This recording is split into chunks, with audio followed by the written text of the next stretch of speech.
Hello guys, welcome to Unique Educare Academy. So ಈ ವಿಡಿಯೋದಲ್ಲಿ ನಾವು ಸಂಧಿಗಳು, ಕನ್ನಡದ ಸಂಧಿಗಳು ಮತ್ತೆ ಭಾಷೆಯ ಆಧಾರದ ಮೇಲೆ ಯಾವ ರೀತಿ ನಾವು ಸಂಧಿಗಳನ್ನು ವಿಭಾಗ ಮಾಡಿದ್ದೇವೆ ಮತ್ತೆ ಅದರಲ್ಲಿರ್ತಕ್ಕಂಥ ಕನ್ನಡದ ಸಂಧಿಗಳು ಮತ್ತೆ ಸಂಸ್ಕೃತ ಸಂಧಿಗಳು ಮತ್ತೆ ಅಕ್ಷರದ ಆಧಾರದ ಮೇಲೆ ಅವನ್ನ ಮತ್ತೆ ಯಾವ ರೀತಿ ವಿಭಾಗ ಮಾಡಿದ್ದೇವೆ, ಅದರಲ್ಲಿರ್ತಕ್ಕಂಥ ಸ್ವರ ಸಂಧಿಗಳು ಮತ್ತೆ ವ್ಯಂಜನ ಸಂಧಿಗಳು ಮತ್ತೆ ಸ್ವರ ಸಂಧಿಗಳು ಸಂಸ್ಕೃತದಲ್ಲಿರ್ತಕ್ಕಂಥವು ಮತ್ತೆ ವ್ಯಂಜನ ಸಂಧಿಗಳನ್ನ ಈಗ ಚರ್ಚೆ ಮಾಡ್ತಾ ಹೋಗೋಣ. ಅಂದ್ರೆ ಸಂಧಿಗಳು ಎಂದರೇನು? ಸಂಧಿಗಳು ಎಂದರೆ ಇದರ ಅರ್ಥ ಏನು ಅಂದ್ರೆ ಸಂಧಿ ಎಂದರೆ ಕೂಡುವಿಕೆ ಅಂತ ಅರ್ಥ. ಸೊ ಕೂಡುವುದಕ್ಕೆ ನಾವೇನಂತೇವೆ? ಸಂಧಿ ಅಂತ ಕರಿತೇವೆ. ಸೊ ಹಾಗಾದ್ರೆ ಇಲ್ಲಿ ಡೆಫಿನೇಷನ್ ಏನು ಅಂದ್ರೆ ಉಚ್ಚರಿಸಲು ಕಾಲ ವಿಳಂಬವಿಲ್ಲದಂತೆ ಈ ಎರಡು ಅಕ್ಷರಗಳು ಕೂಡುವುದಕ್ಕೆ ಸಂಧಿ ಎನ್ನುತ್ತಾರೆ. ಸೊ ಇಲ್ಲಿ ಯಾವುದೇ ರೀತಿಯ ಕಾಲ ವಿಳಂಬವಿಲ್ಲದಂತೆ ಎರಡು ಅಕ್ಷರಗಳನ್ನ ನಾವು ಉಚ್ಚಾರ ಮಾಡಲಿಕ್ಕೆ ಬಂದ್ರೆ ಅದನ್ನೇ ನಾವು ಸಂಧಿ ಅಂತೇವೆ. ಸೊ ಇಲ್ಲಿ ಉದಾಹರಣೆಗೆ ನಾವು ಊರೂರು ಅನ್ನ ತಗೊಳ್ಬಹುದು. ಊರೂರು. ಸೊ ಇಲ್ಲಿ ಊರು ಮತ್ತೆ ಊರು ಅನ್ನೋದಕ್ಕಿಂತ ಊರೂರು ಎನ್ನುವುದು ಸಂಧಿ ಆಗುತ್ತದೆ. ಸೊ ಇಲ್ಲಿ ಕೂಡುವಿಕೆ.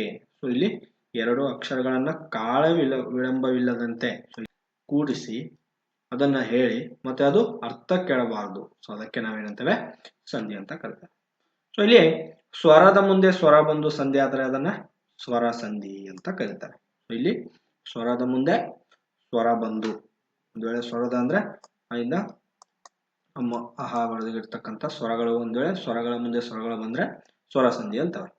ಸೊ ಸ್ವರದ ಮುಂದೆ ವ್ಯಂಜನ ಬಂದು ಅಥವಾ ವ್ಯಂಜನದ ಮುಂದೆ ಬಂದು ಸ್ವರದ ಮುಂದೆ ವ್ಯಂಜನ ಬಂದ್ರೆ ಅದನ್ನ ನಾವು ವ್ಯಂಜನ ಸಂಧಿ ಅಂತ ಕರಿತೇವೆ. ಸೊ ಸ್ವರದ ಮುಂದೆ ವ್ಯಂಜನ ಅಥವಾ ವ್ಯಂಜನದ ಮುಂದೆ ಸ್ವರ ಅಥವಾ ವ್ಯಂಜನದ ಮುಂದೆ ವ್ಯಂಜನ ಬಂದು ಸಂಧಿ ಆದ್ರೆ ಅದನ್ನ ವ್ಯಂಜನ ಸಂಧಿ ಅಂತ ಕರಿತೇವೆ. ಮತ್ತೆ ಸಂಧಿ ಪದವನ್ನ ಬಿಡಿಸಿ ಬರೆದಾಗ ಮೊದಲ ಪದವನ್ನ ಪೂರ್ವ ಪದ ಮತ್ತು ನಂತರದ ಪದವನ್ನ ಉತ್ತರ ಪದ ಎಂದು, ಈ ಪೂರ್ಣ ಪದವನ್ನ ಸಮಸ್ತ ಪದ ಎಂದು ಕರೆಯುತ್ತಾರೆ. ಸೊ ಹಾಗಾದ್ರೆ ಇಲ್ಲಿ ಉದಾಹರಣೆಗೆ ತಗೊಳ್ಳಿ, ಒಂದು ಮಾತು ಅಂತ ಇದೆ. ಸೊ ಇಲ್ಲಿ ಮಾತಿಲ್ಲ ಎನ್ನುವುದನ್ನ ಮಾತು ಪ್ಲಸ್ ಇಲ್ಲ ಅಂತ ಬರೆದಿದ್ದಾರೆ. ಮಾತು ಪ್ಲಸ್ ಇಲ್ಲ. ಸೊ ಇದರಲ್ಲಿ ಇದು ಪೂರ್ವ ಪದ, ಮಾತು ಎನ್ನುವುದು ಪೂರ್ವ ಪದ ಆದ್ರೆ ಇಲ್ಲಿ ಇಲ್ಲ ಎನ್ನುವುದು ಉತ್ತರ ಪದವಾಗುತ್ತೆ. ಸೊ ಇದು ಉತ್ತರ ಪದ ಆಗುತ್ತೆ. ಸೊ ಇವೆರಡೂ ಸೇರಿ ಮಾತಿಲ್ಲ ಎನ್ನುವುದು ಸಂಧಿಯಾಗಿ ಸಮಸ್ತ ಪದ ಆಗುತ್ತದೆ. ಇದು ಉದಾಹರಣೆಯನ್ನ ನಾವೀಗ ತಗೊಂಡ್ವಿ. ಈಗ ಮುಂದೆ ಸ್ವರಗಳಲ್ಲಿ ಯಾವ ರೀತಿ ಸಂಧಿಗಳಿವೆ ಅನ್ನೋದನ್ನ ನೋಡ್ತಾ ಹೋಗೋಣ. ಕನ್ನಡ ಸಂಧಿಗಳಿವೆ. ಸೊ ಕನ್ನಡ ಸಂಧಿಯಲ್ಲಿ ಕನ್ನಡದ ಸ್ವರ ಸಂಧಿಗಳನ್ನ ಈಗ ನಾವು ಚರ್ಚೆ ಮಾಡೋಣ. ಸೊ ಕನ್ನಡ ಸಂಧಿಗಳಲ್ಲಿ ಕನ್ನಡದ ಸ್ವರ ಸಂಧಿಗಳು ಯಾವ ರೀತಿ ಇದೆ? ಸೊ ಇದರಲ್ಲಿ ಒಂದನೇದು ಲೋಪ ಸಂಧಿ ಅಂತ ಬರುತ್ತೆ. ಕನ್ನಡದ ಸ್ವರ ಸಂಧಿಗಳಲ್ಲಿ ಲೋಪ ಸಂಧಿ ಅಂತ ಬರುತ್ತೆ. ಸೊ ಹಾಗಾದ್ರೆ ಸ್ವರದ ಮುಂದೆ ಸ್ವರವು ಬಂದು ಸಂಧಿಯಾಗುವಾಗ ಪೂರ್ವ ಪದದ ಅಂತ್ಯದಲ್ಲಿರುವ ಸ್ವರವು ಅರ್ಥ ಕೆಡದಂತೆ ಲೋಪವಾದರೆ ಅದನ್ನು ನಾವು ಲೋಪ ಸಂಧಿ ಅಂತ ಕರೀತಾರೆ. ಸೊ ಇಲ್ಲಿ ಪೂರ್ವ ಪದ ಏನಿದೆ, ಸೊ ಇದು ಪೂರ್ವ ಪದ ಆಗ್ತದೆ ಮತ್ತೆ ಇದು ಉತ್ತರ ಪದ ಆಗ್ತದೆ. ಸೊ ಇಲ್ಲಿ ಸ್ವರದ ಮುಂದೆ ಸ್ವರ ಅಂದ್ರೆ ಇಲ್ಲಿ ಹೂ ಇದೆ ಮತ್ತೆ ಇಲ್ಲಿ ಹೂ ಇದೆ. ಸೊ ಇದು ಸ್ವರದ ಮುಂದೆ ಸ್ವರ ಬಂದು ಪೂರ್ವ ಪದದ ಅಂತ್ಯದಲ್ಲಿರುವ ಸ್ವರ. ಸೊ ಇಲ್ಲಿ ಪೂರ್ವ ಪದ ಏನಿದೆ ಇದರಲ್ಲಿ ಊರು ಅಂದ್ರೆ ಇದಕ್ಕೆ ಹೂ ಎನ್ನುವುದು ಅಂತ್ಯಪದ ಆಗ್ತದೆ. ಈ ಸ್ವರವು ಅರ್ಥ ಕೆಡದಂತೆ ಲೋಪವಾದರೆ ಅಂದ್ರೆ ಸಮಸ್ತ ಪದದಲ್ಲಿ. ಸೊ ಇಲ್ಲಿ ಸಮಸ್ತ ಪದ ಏನಿದೆ ಇದರಲ್ಲಿ ಅರ್ಥ ಕೆಡದಂತೆ ಲೋಪವಾದರೆ ಅದನ್ನ ನಾವು ಲೋಪ ಸಂಧಿ ಅಂತ ಕರಿತೇವೆ. ಸೊ ಹಾಗಾದ್ರೆ ಇಲ್ಲಿ ಊರು ಎನ್ನುವುದು ಇದೆ. ಸೊ ಇಲ್ಲಿ ಹೂ ಎನ್ನುವುದು ಪೂರ್ವ ಪದದಲ್ಲಿರ್ತಕ್ಕಂಥ ಕೊನೆ ಅಕ್ಷರ ಅಥವಾ ಸ್ವರ. ಇದೇನಾಗ್ತದೆ ಇಲ್ಲಿ ನೋಡಿ, ಊರೂರು ಇದು ಲೋಪವಾಗ್ಬಿಟ್ಟು ಇಲ್ಲಿ ಉತ್ತರ ಪದದಲ್ಲಿರ್ತಕ್ಕಂಥ ಮೊದಲನೇ ಸ್ವರವನ್ನ ಸೇರಿಸ್ಕೊಳ್ತೆ. ಸೊ ಇಲ್ಲಿ ಊರೂರು, ಇಲ್ಲಿ ಹೂ ಅನ್ನೋದು ಲೋಪ ಆಗಿ ಊ ಬಂದಿದೆ. ಸೊ ಈ ಲೋಪವಾಗುವ ಸ್ವರಕ್ಕೆ ನಾವೇನಂತ ಕರಿತೇವೆ? ಲೋಪ ಸಂಧಿ ಅಂತ ಕರಿತೇವೆ. ಸೊ ಇದನ್ನೇ ಉದಾಹರಣೆಯಾಗಿ ಇಲ್ಲಿ ತಗೊಂಡಿದ್ರೆ ಊರೂರು, ಊರು ಪ್ಲಸ್ ಊರು ಅಂತ ಇದೆ. ಸೊ ಇಲ್ಲಿ ಹೂ ಲೋಪವಾಗಿ ಇಲ್ಲಿ ದೊಡ್ಡ ಹೂ ಏನಿದೆ ಪ್ಲಸ್ ಊರು, ಉತ್ತರ ಪದದಲ್ಲಿರ್ತಕ್ಕಂಥ ಊರು ಸೇರಿ ಊರೂರು ಆಗಿದೆ. ಸೊ ಇಲ್ಲಿ ಹೂ ಪದವು ಸ್ವರಲೋಪವಾಗಿದೆ ಅಂದ್ರೆ ಇದು ಸ್ವರ, ಹೂ ಎನ್ನುವುದು ಸ್ವರ ಇದರಿಂದ ಇದು ಲೋಪ ಸಂಧಿ. ಕನ್ನಡ ಸ್ವರ ಸಂಧಿಗಳಿರ್ತಕ್ಕಂಥ ಲೋಪ ಸಂಧಿ. ಎರಡನೇ ಉದಾಹರಣೆ ತಗೊಳ್ಳೋಣ. ಬಲ್ಲೆನೆಂದು. ಸೊ ಇಲ್ಲಿ ಬಲ್ಲೆನು ಇದು ಪೂರ್ವ ಪದ, ಪ್ಲಸ್ ಎಂದು ಅಂತ ಇದೆ. ಸೊ ಇದು ಉತ್ತರ ಪದ ಆಗ್ತದೆ. ಬಲ್ಲೆನು ಪ್ಲಸ್ ಎಂದು ಇದು ಸಮಸ್ತ ಪದ ಏನಾಗ್ತದೆ, ಇದ್ರದ್ದು ಬಲ್ಲೆನೆಂದು ಅಂತ ಆಗುತ್ತೆ. ಸೊ ಇಲ್ಲಿ ಬಲ್ಲೆನು, ಇಲ್ಲಿ ನು ಏನಿದೆ ಇದು ಉ, ಇಲ್ಲಿ ಎಂದು ಅಂತ ಏನಿದೆ ಇದು ಏನೇ ತಗೊಳುತ್ತೆ. ಇಲ್ಲಿ ಉ ಮತ್ತೆ ಎ ಇವೆರಡರಲ್ಲಿ ಲೋಪ ಆಗುವುದು ಯಾವುದು ಅಂದ್ರೆ ಉ ಲೋಪವಾಗುತ್ತೆ. ಸೊ ಇಲ್ಲಿ ಉ ಸ್ವರ ಲೋಪ ಆಗಿ ಇಲ್ಲಿ ಎ ಬರುತ್ತೆ ಅಂದ್ರೆ ಬಲ್ಲೆನೆಂದು. ಇಲ್ಲಿ ಓ ಎನ್ನುವುದು ಬಲ್ಲೆನು, ನು ಹೋಗಿ ಇಲ್ಲಿ ನೇ ಬರೋದ್ರಿಂದ ಇಲ್ಲಿ ಉ ಸ್ವರವು ಲೋಪವಾಗುತ್ತೆ. ಸೊ ಆದ್ರಿಂದ ಇದು ಕೂಡ ಉ ಸ್ವರ ಲೋಪ. ಮೂರನೇ ಉದಾಹರಣೆ ಮಾತಂತು. ಮಾತು ಪ್ಲಸ್ ಅಂತು ಅಂತ ಇದೆ. ಸೊ ಇಲ್ಲಿ ಕೂಡ ಉ ಸ್ವರ ಇದೆ, ಇಲ್ಲಿ ಪ್ಲಸ್ ಆ ಸ್ವರ ಇದೆ. ಇದು ಪೂರ್ವ ಪದ, ಇದು ಉತ್ತರ ಪದ. ಸೊ ಇದರಲ್ಲಿ ಮಾತಂತು ಅಂತ ಬಂದಿದೆ. ಸೊ ಇಲ್ಲಿ ನೋಡಿ ಮಾತು ಬರಬೇಕಾಯ್ತು. ಸೊ ಇದು ಉ ಹೋಗಿ ಇಲ್ಲಿ ಆ ಬಂದಿದೆ, ತ ಅಲ್ಲ ಆ, ತ ಪ್ಲಸ್ ಆ. ಸೊ ಮಾತಂತು ಅಂತ ಆಗಿದೆ. ಸೊ ಇಲ್ಲಿ ಕೂಡ ಉ ಸ್ವರ ಲೋಪ ಆಗಿದೆ. ಸೊ ಅದರಿಂದ ಇದು ಕೂಡ ಉ ಸ್ವರ ಲೋಪ ಅಂತ ಹೇಳ್ಬೋದು. ನಾಲ್ಕನೇ ಉದಾಹರಣೆ ಸಂಪನ್ನರಾದ. ಸೊ ಸಂಪನ್ನರು ಪ್ಲಸ್ ಆದ. ಸೊ ಇಲ್ಲಿ ಕೂಡ ನಾವು ಪೂರ್ವ ಪದದಲ್ಲಿ ಉ ಸ್ವರವನ್ನು ನೋಡ್ತೇವೆ, ಸ್ವರ, ಮತ್ತೆ ಇಲ್ಲಿ ಆ ಸ್ವರವನ್ನು ನೋಡ್ತೇವೆ. ಸೊ ಇಲ್ಲಿ ಉ ಸ್ವರ ಲೋಪ ಆಗಿ ಆನ ಸ್ವರವು ಕೂಡಿಕೊಳ್ಳುತ್ತೆ. ಸೊ ಇಲ್ಲಿ ಸಂಪನ್ನ ರಾದ. ಸೊ ಇಲ್ಲಿ ರು ಹೋಗಿ ರ ಆಗಿದೆ. ಸೊ ಆದ್ರಿಂದ ಇದನ್ನು ಕೂಡ ಉ ಸ್ವರ ಲೋಪ ಸಂಧಿ ಅಂತ ನಾವು ಕರಿತೇವೆ. ಸೊ ಹೀಗೆ ಅನೇಕ ಉದಾಹರಣೆಗಳಿವೆ. ಸೊ ಅವನ್ನ ನಾವು ಹಿಂದಿನ ಪ್ರಶ್ನೋತ್ತರಗಳ ಮುಖಾಂತರ ಈಗ ನೋಡೋಣ. ಲೋಪ ಸಂಧಿಯಲ್ಲಿ ಯಾವ ರೀತಿಯ ಪ್ರಶ್ನೆಯನ್ನ ಹಳೆಯ ಪ್ರಶ್ನೆ ಪತ್ರಿಕೆಯಲ್ಲಿ ಕೇಳಿದ್ದಾರೆ ಅಂದ್ರೆ ಊರನ್ನು ಎಂಬ ಪದದಲ್ಲಿ ಲೋಪ ಸಂಧಿ ಇದೆ. ಸೊ ಇದರಲ್ಲಿ ಪ್ರಶ್ನೆ ಏನಂತ ಇರುತ್ತೆ, ಊರನ್ನು ಎಂಬ ಪದದಲ್ಲಿ ಯಾವ ಸಂಧಿ ಇದೆ ಅಂತ ಇರುತ್ತೆ. ಕೆಳಗಡೆ ಲೋಪ ಸಂಧಿ, ಗುಣ ಸಂಧಿ, ಆಮೇಲೆ ಸ್ವರ ಲೋಪ ಸಂಧಿ, ಈ ರೀತಿ 4 ಆಪ್ಷನ್ಗಳು ಇರ್ತವೆ. ಸೊ ಅದರಲ್ಲಿ ನಾನು ಕೇವಲ ಒಂದೇ ಪ್ರಶ್ನೆಯಲ್ಲಿ ಉತ್ತರ ಮತ್ತು ಪ್ರಶ್ನೆಯನ್ನ ಒಂದೇ ಲೈನ್ ನಾನು ಎರಡು ಕೂಡ ಬರಹ ಮಾಡಿದ್ದೇನೆ. ಸೊ ಇಲ್ಲಿ ಊರನ್ನು, ಊರು ಪ್ಲಸ್ ಅನ್ನು ಅಂತ ಇದೆ, ಊರು ಪ್ಲಸ್ ಅನ್ನು. ಸೊ ಇಲ್ಲಿ ಊರು, ಇಲ್ಲಿ ಊಕಾರ ಏನಾಗುತ್ತೆ ಲೋಪವಾಗ್ಬಿಟ್ಟು ಇಲ್ಲಿ ಆಕಾರ ಬರುತ್ತೆ, ಅಂದ್ರೆ ಊರನ್ನು. ಸೊ ಇಲ್ಲಿ ಆಕಾರ ಬಂದಿದೆ. ಸೊ ಆದ್ರಿಂದ ಇದನ್ನ ನಾವು ಲೋಪ ಸಂಧಿ ಅಂತ ಕರಿತೇವೆ. ಸೊ ಈ ಪ್ರಶ್ನೆಯನ್ನ FDA ಫಸ್ಟ್ ಡಿವಿಷನ್ ಅಸಿಸ್ಟೆಂಟ್ 2005ರ ಪ್ರಶ್ನೆ ಪತ್ರಿಕೆಯಲ್ಲಿ ಕರೀತಾರೆ. ಈಗ ಎರಡನೇ ಪ್ರಶ್ನೆ ತಿರುಗಾಟ. ಸೊ ಇದು ಅದೇ ರೀತಿ ಬರ್ತದೆ. ಸೊ ತಿರುಗಾಟದಲ್ಲಿ ತಿರುಗು ಪ್ಲಸ್ ಆಟ. ಸೊ ಇಲ್ಲೂ ಕೂಡ ಉ ಲೋಪವಾಗಿ ಆ ಬಂದಿದೆ. ಸೊ ಇದನ್ನ FDA 2008ರ ಪ್ರಶ್ನೆ ಪತ್ರಿಕೆಯಲ್ಲಿ ಕೇಳಿದ್ದಾರೆ. ಮತ್ತೆ ಊರೂರು ಎಂಬಲ್ಲಿ ಲೋಪ ಸಂಧಿ ಇದೆ. ಸೊ ಇಲ್ಲಿ ಊರು ಪ್ಲಸ್ ಊರು. ಸೊ ನಾವು ಆಗಲೇ ಉದಾಹರಣೆ ನೋಡಿದ್ದೇವೆ, ಇದು ಊರೂರು, ಇದು ಲೋಪ ಸಂಧಿ ಆಗ್ತದೆ. ನಾಲ್ಕನೇ ಪ್ರಶ್ನೆ ಕಾಡಿಲ್ಲ ಎಂಬಲ್ಲಿ ಲೋಪ ಸಂಧಿ ಇದೆ. ಕಾಡು, ಕಾಡು ಪ್ಲಸ್ ಇಲ್ಲ. ಸೊ ಇದೇನಾಗ್ತದೆ ಕಾಡಿಲ್ಲ ಆಗ್ತದೆ. ಸೊ ಇಲ್ಲಿ ಉ ಕಾರ ಲೋಪವಾಗಿ ಈ ಕಾರ ಬಂದಿದೆ, ಕಾಡಿಲ್ಲ. ಆದ್ರಿಂದ ಇದು ಕೂಡ ಲೋಪ ಸಂಧಿ ಇದೆ. FDA 2011ರ ಪ್ರಶ್ನೆ ಪತ್ರಿಕೆಯಲ್ಲಿ ಹೇಳ್ತಾರೆ. ಹಣದಾಸೆಗೆ ಎಂಬುದು ಲೋಪ ಸಂಧಿ. ಸೊ ಇದು ಕೂಡ ಹಣದ ಪ್ಲಸ್ ಆಸೆಗೆ. ಇಲ್ಲಿ ಅಕಾರ ಇದೆ, ಇಲ್ಲಿ ಆಕಾರ ಇದೆ. ಸೊ ಇಲ್ಲಿ ಅಕಾರ ಲೋಪವಾಗಿ ದಾಕಾರ ಬಂದಿದೆ, ಅಂದ್ರೆ ಆಕಾರ ಬಂದಿದೆ. ಇದು ಕೂಡ FDA 2015ರ ಪ್ರಶ್ನೆ ಪತ್ರಿಕೆಯಲ್ಲಿ ಕೇಳಿದ್ದು. ಸೊ ನೂರಾರು ಎಂಬುದು ಲೋಪ ಸಂಧಿ. ಸೊ ಇದನ್ನ ನಾವು ಆಗ್ಲೇ ಊರೂರು ಅಥವಾ ಊರನ್ನು ಇದರಲ್ಲಿ ನೋಡಿದ್ದೇವೆ, ತಿರುಗಾಟದಲ್ಲಿ ನೋಡಿದ್ದೇವೆ. ಇಲ್ಲಿ ಆಕಾರ ಬರ್ತದೆ, ನೂರು ಪ್ಲಸ್ ನೂರು, ಊಕಾರ ಹೋಗ್ಬಿಟ್ಟು ಆಕಾರ ಬಂದಿದೆ. ಸೊ ಇದನ್ನ FDA 2017ರ ಪ್ರಶ್ನೆ ಪತ್ರಿಕೆಯಲ್ಲಿ ಹೇಳಿದ್ದಾರೆ. ಈಗ ನೋಡಿ 7ನೇ ಪ್ರಶ್ನೆ ಸಂಧಿ ಕಾರ್ಯವಾಗುವಾಗ ಪೂರ್ವ ಪದದ ಒಂದು ಅಕ್ಷರವು ಸಂಧಿಯಾದ ಪದದಲ್ಲಿ ಇಲ್ಲದಿದ್ದರೆ ಅದು ಲೋಪ ಸಂಧಿ. ಸೊ ನಾವು ಇದನ್ನ ಡೆಫಿನೇಷನ್ ಆಗಿ ನೋಡ್ಬೇಕು. ಲೋಪ ಸಂಧಿಯ ಡೆಫಿನೇಷನ್ ಏನು ಅಂದ್ರೆ, ಸೊ ಪೂರ್ವ ಪದದಲ್ಲಿರ್ತಕ್ಕಂಥ ಕೊನೆಯ ಅಕ್ಷರವು ಅದು ಯಾವುದೇ ರೀತಿಯ ಸ್ವರಗಳನ್ನು ಹೊಂದಿ, ಸೊ ಸಮಸ್ತ ಪದದಲ್ಲಿ ಅದು ಒಂದು ವೇಳೆ ಪೂರ್ವ ಪದದಲ್ಲಿರ್ತಕ್ಕಂಥ ಕೊನೆಯ ಪದ ಲೋಪವಾಗಿದ್ದರೆ ಅದನ್ನ ನಾವು ಏನಂತಾರೆ ಲೋಪ ಸಂಧಿ ಅಂತ ಕರೀತಾರೆ. ಸೊ ಈ ಪ್ರಶ್ನೆಯನ್ನ FDA 2021ರ ಪ್ರಶ್ನೆ ಪತ್ರಿಕೆಯಲ್ಲಿ ಕೇಳಿದ್ದಾರೆ. ಎಂಟನೇ ಪ್ರಶ್ನೆ, ಇವನೊಬ್ಬ, ಇದು ಲೋಪಸಂಧಿ. ಇಲ್ಲಿ ನೋಡಿ, ಇವನು ಪ್ಲಸ್ ಒಬ್ಬ. ಇಲ್ಲಿ ಊಕಾರ ಹೋಗಿ ಓಕಾರ ಬಂದಿದೆ. ಇವನೊಬ್ಬ ನೋ ಅಂತ ಬಂದಿದೆ. ಇದು FD 2021 ಪ್ರಶ್ನೆ ಪತ್ರಿಕೆಯಲ್ಲಿ ಕೇಳಿದ್ದಾರೆ. ಜನರು ಪ್ಲಸ್ ಎಲ್ಲ, ಜನರೆಲ್ಲ, ಇದು ಲೋಪಸಂಧಿ. ಸೊ ಜನರು ಪ್ಲಸ್ ಎಲ್ಲ, ಇಲ್ಲಿ ಕೂಡ ಲೋಪಕಾರವಾಗಿದೆ. ಸೊ ಆದ್ರಿಂದ ಇದನ್ನ ಲೋಪಸಂಧಿ ಅಂತವೆ. ಇದನ್ನ KPSC ಅವರ ಗ್ರೂಪ್ ಸಿ 2016 ಪ್ರಶ್ನೆ ಪತ್ರಿಕೆಯಲ್ಲಿ ಕೇಳಿದ್ದಾರೆ. ಹೋಗ್ ಆಚೆ, ಸೊ ಇದು ಹೋಗು ಪ್ಲಸ್ ಆಚೆ ಅಂತ ಆಗ್ತದೆ. ಸೊ ಹೋಗು ಪ್ಲಸ್ ಆಚೆ. ಸೊ ಇದರಲ್ಲಿ ಹೋಗು ಊಕಾರ ಲೋಪ ಆಗಿದೆ. ಸೊ ಆಕಾರ ಬಂದಿದೆ, ಹೋಗಾಚೆ. ಆದ್ದರಿಂದ ಇದನ್ನು ಕೂಡ ಲೋಪಸಂಧಿ ಅಂತ ಹೇಳ್ಬೋದು. ಇದನ್ನ KPSC ಅವರ ಗ್ರೂಪ್ ಸಿ 2017 ಪ್ರಶ್ನೆ ಪತ್ರಿಕೆಯಲ್ಲಿ ಕೇಳಿದ್ದಾರೆ. ಬೆಟ್ಟದಡಿ, ಸೊ ಬೆಟ್ಟ ಪ್ಲಸ್ ಅಡಿ, ಇದು ಲೋಪಸಂಧಿ ಆಗ್ತದೆ. ಸೊ ಇದನ್ನ ಪೌರಾಡಳಿತ ಮಂಡಳಿ 2009 ಪ್ರಶ್ನೆ ಪತ್ರಿಕೆಯಲ್ಲಿ ಕೇಳ್ತಾರೆ. ನೀರಿಲ್ಲ, ಇದು ಸ್ವರಲೋಪ ಸಂಧಿ. ನೀರು ಪ್ಲಸ್ ಇಲ್ಲ, ನೀರು ಪ್ಲಸ್ ಇಲ್ಲ ಅಂತ ಆಗ್ತದೆ. ಸೊ ಇಲ್ಲಿ ನೀರು ಪ್ಲಸ್ ಇಲ್ಲ, ಇಲ್ಲಿ ಊಕಾರ ಹೋಗ್ಬಿಟ್ಟು ಈ ಕಾರ ಬಂದಿದೆ, ನೀರಿಲ್ಲ. ಸೊ ಇದನ್ನ ಕೆಸೆಟ್ ಅವರ 2014 ಪ್ರಶ್ನೆ ಪತ್ರಿಕೆಯಲ್ಲಿ ಕೂಡ ಹೇಳ್ತಾರೆ.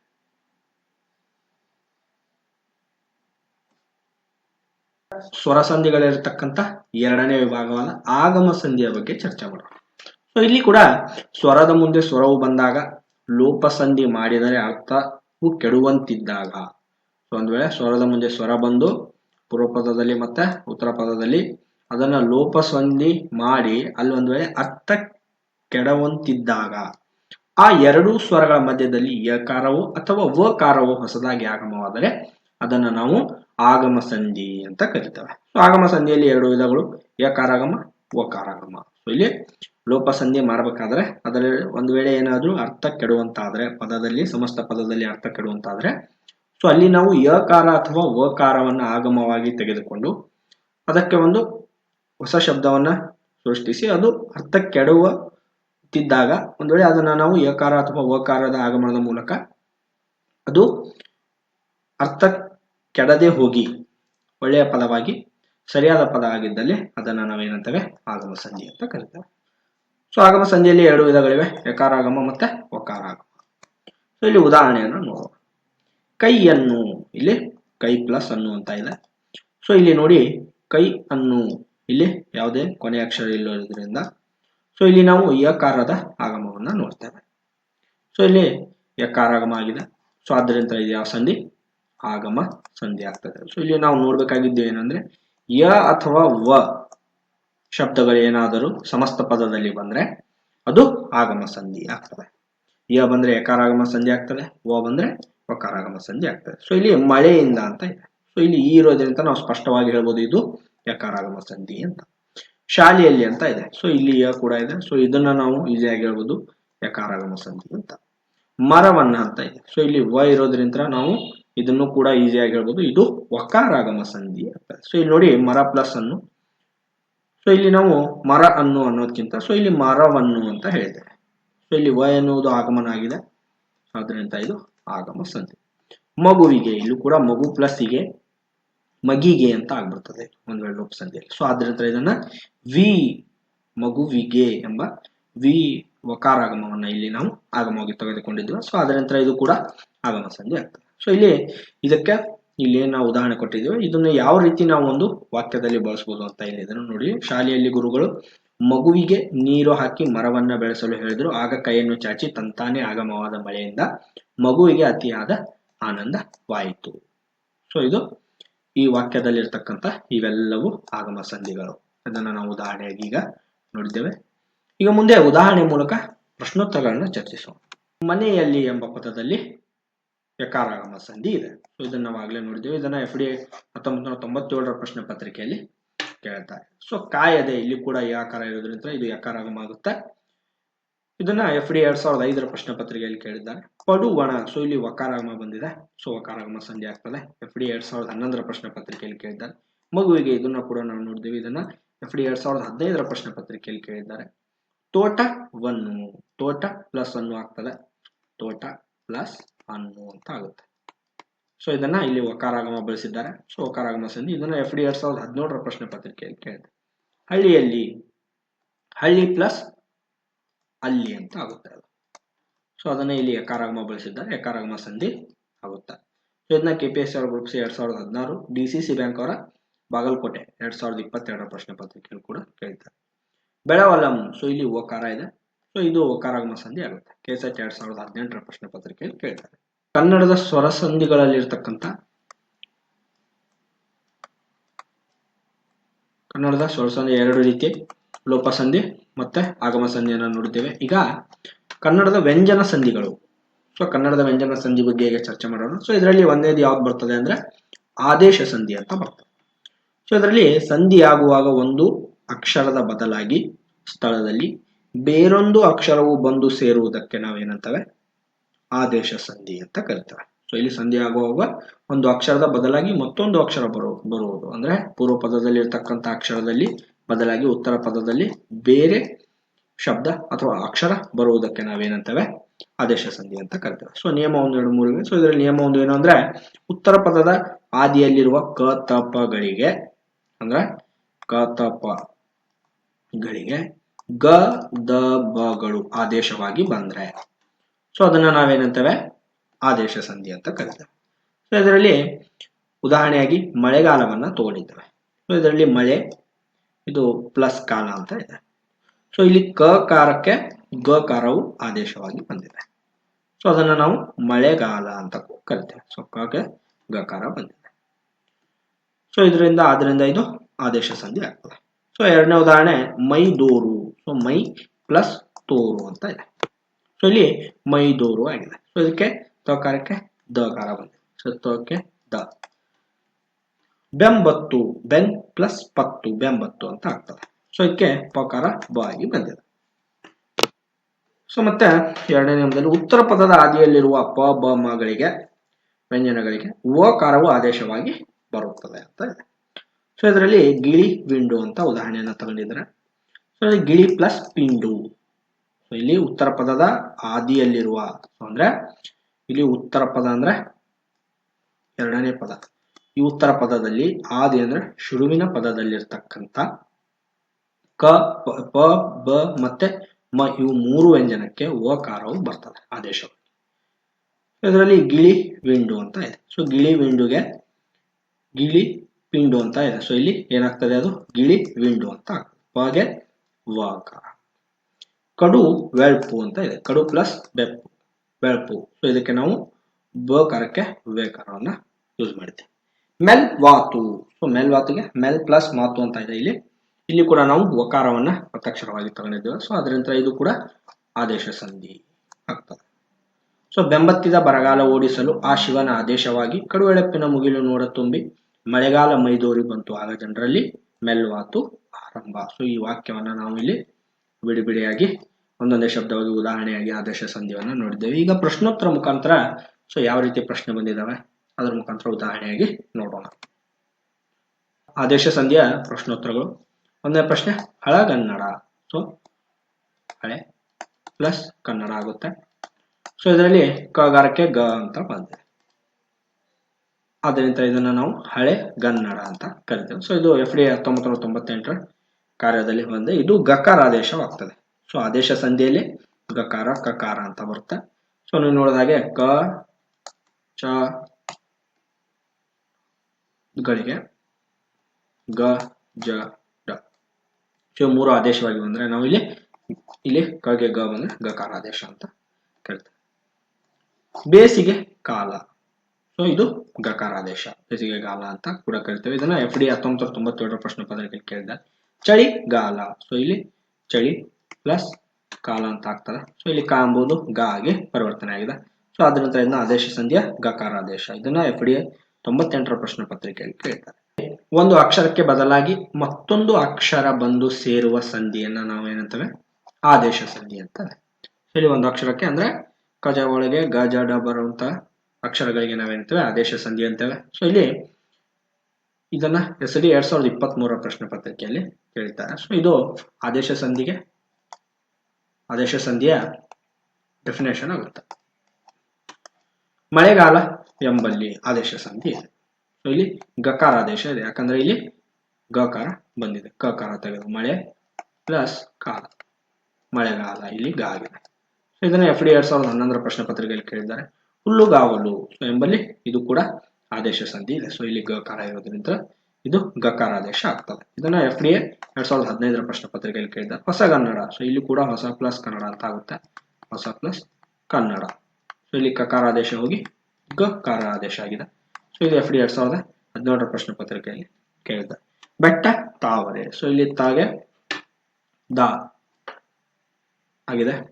ಸೊ ಇಲ್ಲಿ ಇದು ಪ್ರೌಢಶಾಲಾ ಶಿಕ್ಷಕ 2011, KPSC ಅವರು ಗ್ರೂಪ್ ಸಿ 2016, DED ಅವರ 2021. ಸೊ 3 ಪ್ರಶ್ನೆ ಪತ್ರಿಕೆಯಲ್ಲಿ ಕೇಳಿದ್ದಾರೆ.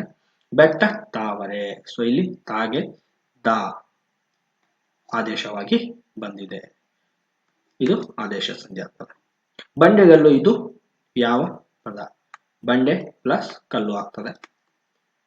ಸೊ ಇಲ್ಲಿ ಕಲ್ಲು ತೆಗೆದ್ಬಿಟ್ಟು ಗಲ್ಲು ಆಗಿದೆ. ಸೊ ಇದು KCC ಬ್ಯಾಂಕ್ ಅವರ 2023 ಪ್ರಶ್ನೆ ಪತ್ರಿಕೆಯಲ್ಲಿ ಕೇಳಿದೆ.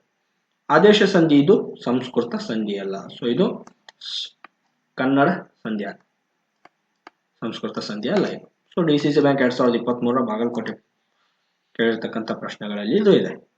ಕೈದೊಳೆ, ಇದು ಆದೇಶ ಸಂಧಿ. ಸೊ ಇಲ್ಲಿ ಕೈ ಪ್ಲಸ್ ದೊಳೆ ಅಂತ ಇರುತ್ತೆ. ಇಲ್ಲಿ ಕೈ ದೊಳೆ ಆಗಿದೆ.